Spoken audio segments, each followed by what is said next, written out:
نبی اکرم صلی اللہ علیہ وسلم نے حجۃ الوداع میں فرمایا کہ لوگوں کو بالکل خاموش کر دو تاکہ وہ خوب سن لیں۔ پھر فرمایا، لوگوں میرے بعد پھر کافر مت بن جانا کہ ایک دوسرے کی گردن مارنے لگو۔ صحیح بخاری حدیث نمبر 121۔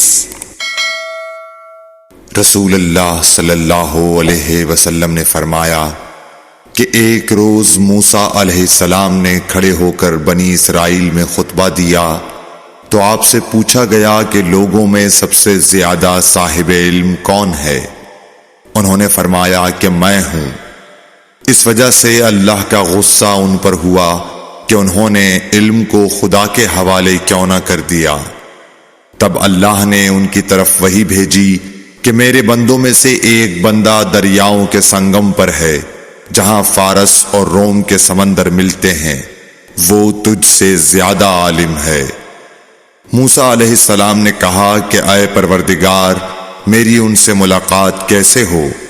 حکم ہوا کہ ایک مچھلی زنبیل میں رکھ لو، پھر جہاں تم اس مچھلی کو گم کر دو گے تو وہ بندہ تمہیں وہیں ملے گا۔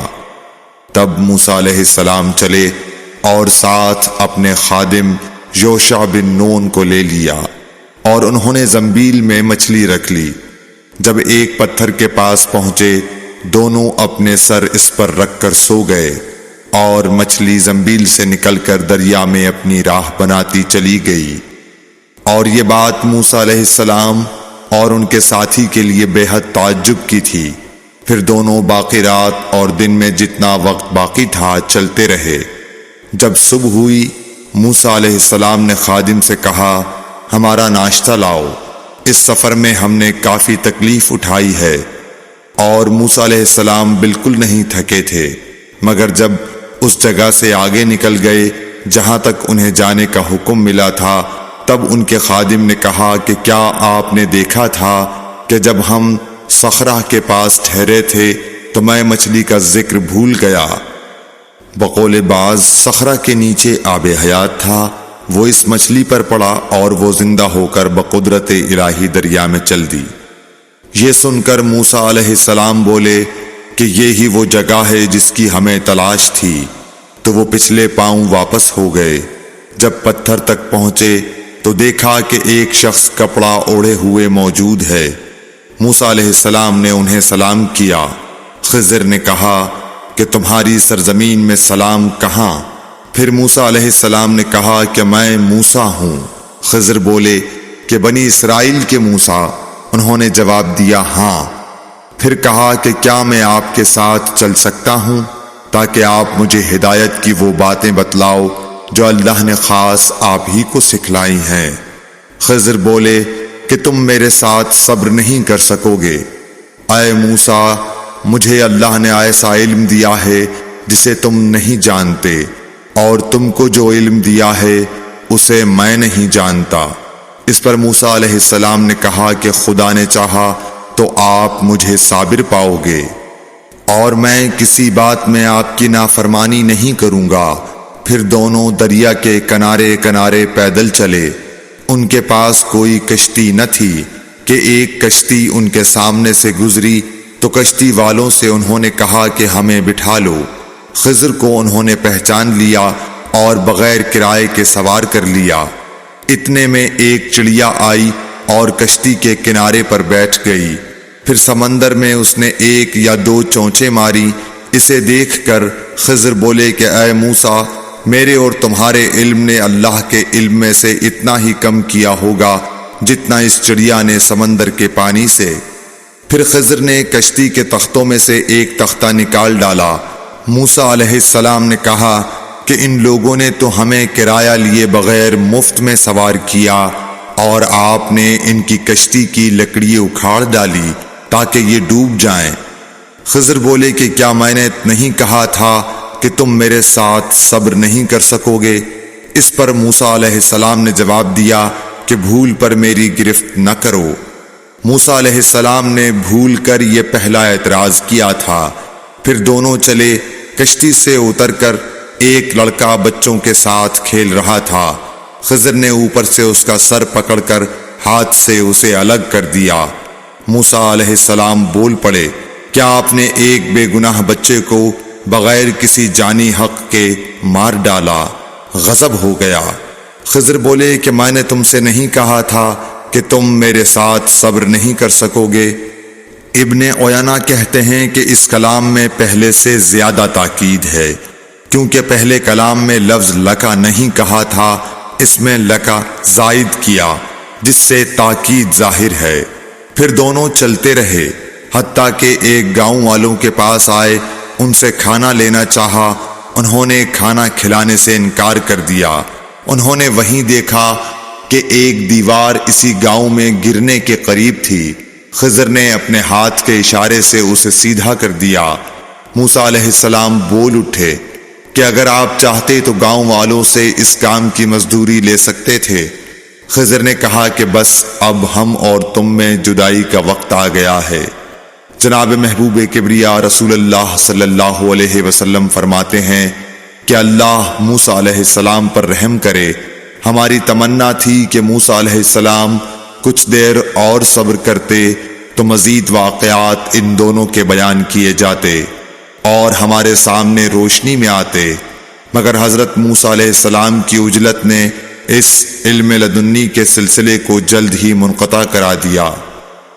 صحیح بخاری حدیث نمبر 122۔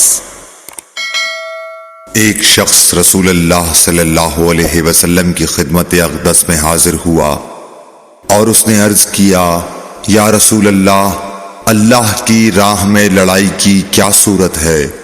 کیونکہ ہم میں سے کوئی غصے کی وجہ سے اور کوئی غیرت کی وجہ سے جنگ کرتا ہے۔ تو آپ صلی اللہ علیہ وسلم نے اس کی طرف سر اٹھایا، اور سر اس لیے اٹھایا کہ پوچھنے والا کھڑا ہوا تھا۔ پھر آپ صلی اللہ علیہ وسلم نے فرمایا، جو اللہ کے کلمے کو سر بلند کرنے کے لیے لڑے وہ اللہ کی راہ میں لڑتا ہے۔ صحیح بخاری حدیث نمبر 123۔ رسول اللہ صلی اللہ علیہ وآلہ وسلم سے رمی کے وقت پوچھا جا رہا تھا تو ایک شخص نے عرض کیا، یا رسول اللہ، میں نے رمی سے قبل قربانی کر لی۔ آپ صلی اللہ علیہ وسلم نے فرمایا، اب رمی کر لو، کچھ حرج نہیں ہوا۔ دوسرے نے کہا، یا رسول اللہ، میں نے قربانی سے پہلے سر مڈا لیا۔ آپ صلی اللہ علیہ وسلم نے فرمایا، اب قربانی کر لو، کچھ حرج نہیں۔ اس وقت جس چیز کے بارے میں جو آگے پیچھے ہو گئی تھی آپ سے پوچھا گیا، آپ صلی اللہ علیہ وسلم نے یہی جواب دیا، اب کر لو، کچھ حرج نہیں۔ صحیح بخاری حدیث نمبر 124۔ حضرت عبداللہ بن مسعود رضی اللہ تعالی عنہ کہتے ہیں کہ ایک مرتبہ میں رسول کریم صلی اللہ علیہ وسلم کے ساتھ مدینے کے کھنڈرات میں چل رہا تھا اور آپ کھجور کی چھڑی پر سہارا دے کر چل رہے تھے، تو کچھ یہودیوں کا ادھر سے گزر ہوا۔ ان میں سے ایک نے دوسرے سے کہا کہ آپ سے روح کے بارے میں کچھ پوچھو۔ ان میں سے کسی نے کہا، مت پوچھو، ایسا نہ ہو کہ وہ کوئی ایسی بات کہہ دیں جو تمہیں ناگوار ہو۔ مگر ان میں سے بعض نے کہا کہ ہم ضرور پوچھیں گے۔ پھر ایک شخص نے کھڑے ہو کر کہا، اے ابو القاسم، روح کیا چیز ہے؟ آپ نے خاموشی اختیار فرمائی۔ میں نے دل میں کہا کہ آپ پر وحی آ رہی ہے، اس لیے میں کھڑا ہو گیا۔ جب آپ صلی اللہ علیہ وسلم سے وہ کیفیت دور ہو گئی تو آپ صلی اللہ علیہ وسلم نے قرآن کی یہ آیت جو اس وقت نازل ہوئی تھی تلاوت فرمائی، اے نبی، تم سے یہ لوگ روح کے بارے میں پوچھ رہے ہیں، کہہ دو کہ روح میرے رب کے حکم سے ہے، اور تمہیں علم کا بہت تھوڑا حصہ دیا گیا ہے، اس لیے تم روح کی حقیقت نہیں سمجھ سکتے۔ صحیح بخاری حدیث نمبر 125۔ رسول اللہ صلی اللہ علیہ وآلہ وسلم نے ارشاد فرمایا کہ اے عائشہ، اگر تیری قوم دور جاہلیت کے ساتھ قریب نہ ہوتی بلکہ پرانی ہو گئی ہوتی۔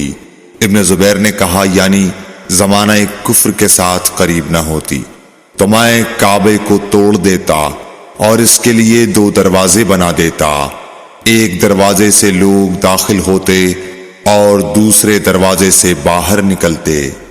صحیح بخاری حدیث نمبر 126۔ حضرت علی رضی اللہ عنہ کا ارشاد ہے کہ لوگوں سے وہ باتیں کرو جنہیں وہ پہچانتے ہوں۔ کیا تمہیں یہ پسند ہے کہ لوگ اللہ اور اس کے رسول کو جھٹلا دیں؟ صحیح بخاری حدیث نمبر 127۔ ایک مرتبہ حضرت معاذ بن جبل رسول اللہ صلی اللہ علیہ وسلم کے پیچھے سواری پر سوار تھے۔ آپ نے فرمایا، اے معاذ، میں نے عرض کیا حاضر ہوں یا رسول اللہ۔ آپ صلی اللہ علیہ وسلم نے دوبارہ فرمایا، اے معاذ، میں نے عرض کیا حاضر ہوں اے اللہ کے رسول۔ آپ صلی اللہ علیہ وسلم نے 12 فرمایا، اے معاذ، میں نے عرض کیا حاضر ہوں اے اللہ کے رسول۔ 3 بار ایسا ہوا۔ اس کے بعد آپ صلی اللہ علیہ وسلم نے فرمایا کہ جو شخص سچے دل سے اس بات کی گواہی دے کہ اللہ کے سوا کوئی معبود نہیں ہے اور محمد صلی اللہ علیہ وسلم اللہ کے سچے رسول ہیں، اللہ تعالی اس کو دوزخ کی آگ پر حرام کر دیتا ہے۔ میں نے کہا، یا رسول اللہ، کیا اس بات سے لوگوں کو باخبر نہ کر دوں تاکہ وہ خوش ہو جائیں؟ آپ صلی اللہ علیہ وسلم نے فرمایا، اگر تم یہ خبر سناؤ گے تو لوگ اس پر بھروسہ کر بیٹھیں گے اور عمل چھوڑ دیں گے۔ صحیح بخاری حدیث نمبر 128۔ رسول کریم صلی اللہ علیہ وسلم نے ایک روز معاذ رضی اللہ عنہ سے فرمایا کہ جو شخص اللہ سے اس کیفیت کے ساتھ ملاقات کرے کہ اس نے اللہ کے ساتھ کسی کو شریک نہ کیا ہو، وہ یقیناً جنت میں داخل ہوگا۔ معاذ بولے، یا رسول اللہ، کیا میں اس بات کی لوگوں کو بشارت نہ سنا دوں؟ آپ صلی اللہ علیہ وسلم نے فرمایا، نہیں، مجھے خوف ہے کہ لوگ اس پر بھروسہ کر بیٹھیں گے۔ صحیح بخاری حدیث نمبر 129۔ ام سلیم نامی ایک عورت رسول کریم صلی اللہ علیہ وسلم کی خدمت اقدس میں حاضر ہوئی اور عرض کیا کہ یا رسول اللہ، اللہ تعالی حق بات بیان کرنے سے نہیں شرماتا، اس لیے میں پوچھتی ہوں کہ کیا احتلام سے عورت پر بھی غسل ضروری ہے؟ آپ صلی اللہ علیہ وسلم نے فرمایا کہ ہاں، جب عورت پانی دیکھ لے، یعنی کپڑے وغیرہ پر منی کا اثر معلوم ہو۔ تو یہ سن کر حضرت ام سلمہ رضی اللہ عنہا نے شرم کی وجہ سے اپنا چہرہ چھپا لیا اور کہا، یا رسول اللہ، کیا عورت کو بھی احتلام ہوتا ہے؟ آپ نے فرمایا، ہاں، تیرے ہاتھ خاک آلود ہوں، پھر کیوں اس کا بچہ اس کی صورت کے مشابہ ہوتا ہے، یعنی یہی اس کے احتلام کا ثبوت ہے۔ صحیح بخاری حدیث نمبر 130۔ رسول اللہ صلی اللہ علیہ وسلم نے ایک مرتبہ فرمایا کہ درختوں میں سے ایک درخت ایسا ہے جس کے پتے کبھی نہیں جھڑتے، اور اس کی مثال مسلمان جیسی ہے، مجھے بتلاؤ وہ کیا درخت ہے؟ تو لوگ جنگلی درختوں کی سوچ میں پڑ گئے، اور عبداللہ بن عمر کے دل میں آیا کہ میں بتلا دوں کہ وہ کھجور کا پیڑ ہے۔ عبداللہ کہتے ہیں کہ پھر مجھے شرم آ گئی اور میں چپ ہی رہا۔ تب لوگوں نے عرض کیا، یا رسول اللہ، آپ ہی خود اس کے بارے میں بتلائیے۔ آپ نے فرمایا، وہ کھجور ہے۔ عبداللہ کہتے ہیں کہ میرے جی میں جو بات تھی وہ اپنے والد حضرت عمر رضی اللہ عنہ کو بتلائی۔ وہ کہنے لگے کہ اگر تو اس وقت کہہ دیتا تو میرے لیے ایسے ایسے قیمتی سرمایے سے زیادہ محبوب ہوتا۔ صحیح بخاری حدیث نمبر 131۔ حضرت علی رضی اللہ تعالی عنہ سے روایت ہے کہ میں ایسا شخص تھا جسے جریان مزی کی شکایت تھی، تو میں نے اپنے شاگرد مقداد کو حکم دیا کہ وہ رسول اللہ صلی اللہ علیہ وسلم سے دریافت کریں، تو انہوں نے آپ صلی اللہ علیہ وسلم سے اس بارے میں پوچھا۔ آپ صلی اللہ علیہ وسلم نے فرمایا کہ اس مرض میں غسل نہیں ہے، ہاں وضو فرض ہے۔ صحیح بخاری حدیث نمبر 132۔ ایک آدمی نے مسجد میں کھڑے ہو کر عرض کیا، یا رسول اللہ، آپ ہمیں کس جگہ سے احرام باندھنے کا حکم دیتے ہیں؟ تو رسول اللہ صلی اللہ علیہ وسلم نے فرمایا، مدینے والے ذوالحلیفہ سے احرام باندھیں، اور اہل شام جحفہ سے، اور نجد والے قرن منازل سے۔ ابن عمر نے فرمایا کہ لوگوں کا خیال ہے کہ رسول اللہ صلی اللہ علیہ وسلم نے فرمایا کہ یمن والے یلملم سے احرام باندھیں، اور ابن عمر کہا کرتے تھے کہ مجھے یہ آخری جملہ رسول اللہ صلی اللہ علیہ وسلم سے یاد نہیں۔ صحیح بخاری حدیث نمبر 133۔ ایک شخص نے آپ صلی اللہ علیہ وسلم سے پوچھا کہ احرام باندھنے والے کو کیا پہننا چاہیے؟ آپ صلی اللہ علیہ وسلم نے فرمایا کہ نہ قمیص پہنے، نہ صافہ باندھے، اور نہ پاجامہ، اور نہ کوئی سرپوش اوڑھے، اور نہ کوئی زعفران اور ورس سے رنگا ہوا کپڑا پہنے، اور اگر جوتے نہ ملیں تو موزے پہن لے، اور انہیں اس طرح کاٹ دے کہ ٹخنوں سے نیچے ہو جائیں۔ صحیح بخاری حدیث نمبر 134۔ رسول اللہ صلی اللہ علیہ وسلم نے فرمایا کہ جو شخص حدث کرے اس کی نماز قبول نہیں ہوتی جب تک کہ وہ دوبارہ وضو نہ کر لے۔ حضرموت کے ایک شخص نے پوچھا کہ اے ابو ہریرہ، حدث ہونا کیا ہے؟ آپ نے فرمایا، پخانے کے مقام سے نکلنے والی آواز والی یا بے آواز والی ہوا۔ صحیح بخاری حدیث نمبر 135۔ رسول اللہ صلی اللہ علیہ وآلہ وسلم نے فرمایا کہ میری امت کے لوگ وضو کے نشانات کی وجہ سے قیامت کے دن سفید پیشانی اور سفید ہاتھ پاؤں والوں کی شکل میں بلائے جائیں گے، تو تم میں سے جو کوئی اپنی چمک بڑھانا چاہتا ہے تو وہ بڑھا لے، یعنی وضو اچھی طرح کر لے۔ صحیح بخاری حدیث نمبر 136۔ رسول کریم صلی اللہ علیہ وسلم سے شکایت کی گئی کہ ایک شخص ہے جسے یہ خیال ہوتا ہے کہ نماز میں کوئی چیز یعنی ہوا نکلتی معلوم ہوئی ہے۔ آپ صلی اللہ علیہ وسلم نے فرمایا کہ نماز سے نہ پھرے یا نہ مڑے جب تک آواز نہ سنے یا بو نہ پائے۔ صحیح بخاری حدیث نمبر 137۔ نبی کریم صلی اللہ علیہ وسلم سوئے یہاں تک کہ آپ خراٹے لینے لگے، پھر آپ نے نماز پڑھی، اور کبھی راوی نے یوں کہا کہ آپ صلی اللہ علیہ وسلم لیٹ گئے، پھر خراٹے لینے لگے، پھر آپ صلی اللہ علیہ وسلم کھڑے ہوئے، اس کے بعد نماز پڑھی۔ پھر سفیان نے ہم سے دوسری مرتبہ، ابن عباس رضی اللہ تعالی عنہ کہتے تھے کہ ایک مرتبہ میں نے اپنی خالہ ام المومنین حضرت میمونہ کے گھر رات گزاری تو میں نے دیکھا کہ رسول اللہ صلی اللہ علیہ وسلم رات کو اٹھے۔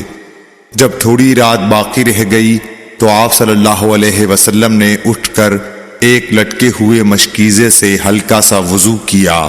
عمرو اس کا ہلکا پن اور معمولی ہونا بیان کرتے تھے، اور آپ کھڑے ہو کر نماز پڑھنے لگے تو میں نے بھی اسی طرح وضو کیا جس طرح آپ صلی اللہ علیہ وسلم نے کیا تھا، پھر آ کر آپ کے بائیں طرف کھڑا ہو گیا، اور کبھی سفیان نے ان یسارہ کے بجائے ان شمالہ کا لفظ کہا، مطلب دونوں کا ایک ہی ہے۔ پھر آپ صلی اللہ علیہ وسلم نے مجھے پھیر لیا اور اپنی داہنی جانب کر لیا، پھر نماز پڑھی جس قدر اللہ کو منظور تھا، پھر آپ لیٹ گئے اور سو گئے حتیٰ کہ خراٹوں کی آواز آنے لگی۔ پھر آپ کی خدمت میں مؤذن حاضر ہوا اور اس نے آپ کو نماز کی اطلاع دی۔ آپ صلی اللہ علیہ وسلم اس کے ساتھ نماز کے لیے تشریف لے گئے، پھر آپ نے نماز پڑھی اور وضو نہیں کیا۔ سفیان کہتے ہیں کہ ہم نے عمروں سے کہا، کچھ لوگ کہتے ہیں کہ رسول اللہ صلی اللہ علیہ وسلم کی آنکھیں سوتی تھیں، دل نہیں سوتا تھا۔ عمروں نے کہا، میں نے عبید بن عمیر سے سنا، وہ کہتے تھے کہ انبیاء علیہ السلام کے خواب بھی وہی ہوتے ہیں۔ پھر قرآن کی یہ آیت پڑھی، میں خواب میں دیکھتا ہوں کہ میں تجھے ذبح کر رہا ہوں۔ صحیح بخاری حدیث نمبر 138۔ رسول اللہ صلی اللہ علیہ وسلم میدان عرفات سے واپس ہوئے۔ جب گھاٹی میں پہنچے تو آپ اتر گئے۔ آپ نے پہلے پیشاب کیا، پھر وضو کیا اور خوب اچھی طرح نہیں کیا۔ تب میں نے کہا، یا رسول اللہ، نماز کا وقت آ گیا۔ آپ صلی اللہ علیہ وسلم نے فرمایا، نماز آگے ہے، یعنی مزدلفہ چل کر پڑھیں گے۔ جب مزدلفہ میں پہنچے تو آپ نے خوب اچھی طرح وضو کیا، پھر جماعت کھڑی کی گئی۔ آپ صلی اللہ علیہ وسلم نے مغرب کی نماز پڑھی، پھر ہر شخص نے اپنے اونٹ کو اپنی جگہ بٹھایا، پھر عشاء کی جماعت کھڑی کی گئی اور آپ نے نماز پڑھی، اور ان دونوں نمازوں کے درمیان کوئی نماز نہیں پڑھی۔ صحیح بخاری حدیث نمبر 139۔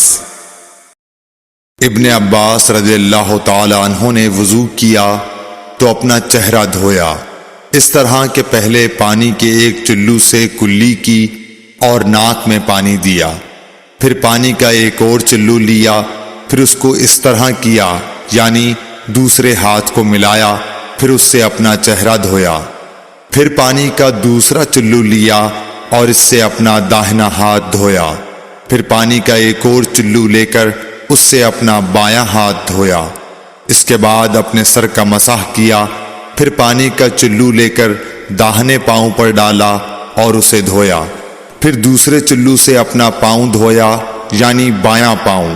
اس کے بعد کہا کہ میں نے رسول اللہ صلی اللہ علیہ وسلم کو اسی طرح وضو کرتے ہوئے دیکھا ہے۔ صحیح بخاری حدیث نمبر 140۔ نبی اکرم صلی اللہ علیہ وآلہ وسلم نے فرمایا، جب تم میں سے کوئی اپنی بیوی سے جمع کرے تو کہے، اللہ کے نام کے ساتھ شروع کرتا ہوں۔ اے اللہ، ہمیں شیطان سے بچا اور شیطان کو اس چیز سے دور رکھ جو تو اس جمع کے نتیجے میں ہمیں عطا فرمائے۔ یہ دعا پڑھنے کے بعد جمع کرنے سے میاں بیوی کو جو اولاد ملے گی اسے شیطان نقصان نہیں پہنچا سکتا۔ صحیح بخاری حدیث نمبر 141۔ رسول کریم صلی اللہ علیہ وسلم جب قضاء حاجت کے لیے بیت الخلاء میں داخل ہوتے تو یہ دعا پڑھتے، اے اللہ، میں ناپاک جنوں اور ناپاک جنیوں سے تیری پناہ مانگتا ہوں۔ صحیح بخاری حدیث نمبر 142۔ ابن عباس رضی اللہ عنہ سے روایت کرتے ہیں، ابن عباس رضی اللہ تعالی عنہ سے روایت ہے کہ نبی کریم صلی اللہ علیہ وسلم پخانے میں تشریف لے گئے۔ میں نے پخانے کے قریب آپ کے لیے وضو کا پانی رکھ دیا۔ باہر نکل کر آپ نے پوچھا، یہ کس نے رکھا؟ جب آپ کو بتلایا گیا تو آپ نے میرے لیے دعا کی اور فرمایا، اے اللہ، اس کو دین کی سمجھ عطا فرمائیو۔ صحیح بخاری حدیث نمبر 143۔ رسول اللہ صلی اللہ علیہ وسلم نے فرمایا کہ جب تم میں سے کوئی پخانے میں جائے تو قبلے کی طرف منہ کرے، نہ اس کی طرف پشت کرے، بلکہ مشرق کی طرف منہ کر لو یا مغرب کی طرف۔ صحیح بخاری حدیث نمبر 144۔ لوگ کہتے تھے کہ جب قضاء حاجت کے لیے بیٹھو تو نہ قبلے کی طرف منہ کرو نہ بیت المقدس کی طرف۔ یہ سن کر عبداللہ بن عمر رضی اللہ تعالی عنہ نے فرمایا کہ ایک دن میں اپنے گھر کی چھت پر چڑھا تو میں نے حضرت صلی اللہ علیہ وسلم کو دیکھا کہ آپ بیت المقدس کی طرف منہ کر کے 2 اینٹوں پر قضاء حاجت کے لیے بیٹھے ہیں۔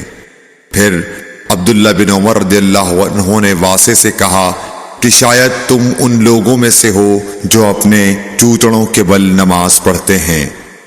تب میں نے کہا اللہ کی قسم میں نہیں جانتا کہ آپ کا مطلب کیا ہے۔ امام مالک رحمۃ اللہ نے کہا کہ عبداللہ بن عمر رضی اللہ تعالی عنہ نے اس سے وہ شخص مراد لیا جو نماز میں زمین سے اونچا نہ رہے، سجدے میں زمین سے چمٹ جائے۔ صحیح بخاری حدیث نمبر 145۔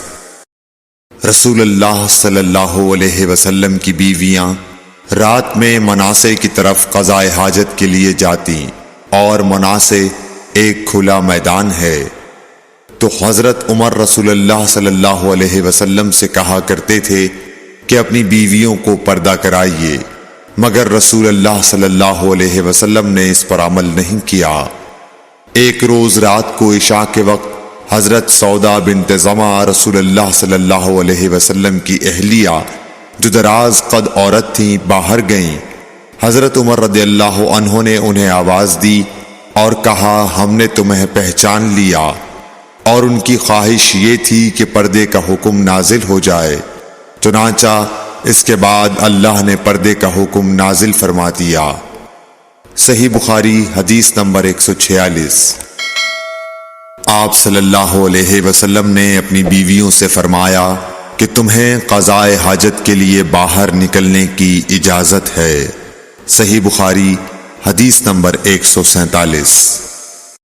عبداللہ بن عمر رضی اللہ تعالی عنہ فرماتے ہیں کہ ایک دن میں اپنی بہن اور رسول اللہ صلی اللہ علیہ وسلم کی اہلیہ محترمہ حفصہ کے مکان کی چھت پر اپنی کسی ضرورت سے چڑھا، تو مجھے رسول اللہ صلی اللہ علیہ وسلم قضاء حاجت کرتے وقت قبلے کی طرف پشت اور شام کی طرف منہ کیے ہوئے نظر آئے۔